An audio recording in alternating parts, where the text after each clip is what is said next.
ஒரு பொது வெளியில் ஒரு 15-20 வயசு பையன் சரக்கு, தண்ணி, தம்மு இந்த மாதிரி விஷயங்களை உட்கொள்ளும்போது பார்க்கும்போது உங்களுக்கு என்ன தோணுதோ என்னன்னு தெரியல. எனக்கு என்ன தோணுன்னா, ஏதோ ஒரு காரணத்துக்காக அவன் அந்த பழக்கத்துக்கு உட்பட்டுட்டான். அதுலேருந்து மீண்டு வரணும்னு வேண்டி விரும்பி கேட்டுக்கிறேன்.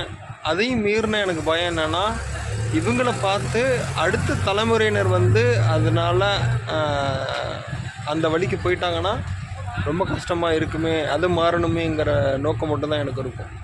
அதனால தான் இது போன்ற பதிவுகளை நான் போட்டுக்கிட்டு இருக்கேன்.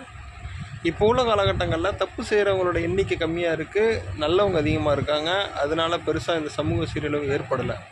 இந்த நிலை தொடர்ந்துச்சுன்னா கண்டிப்பாக தப்பு செய்கிறவங்களோட எண்ணிக்கை அதிகரிக்கும், நல்லவங்களோட எண்ணிக்கை கம்மியாகும். சமூக சீரழிவை நோக்கி தான் அது போகும். அரசாங்கங்களும் மது மீதான கொள்கையில் மாற்றத்தை கொண்டு சமூகத்தை நல்வழிப்படுத்தணும்னு வேண்டி விரும்பி கேட்டுக்கிறேன். நன்றி, வணக்கம்.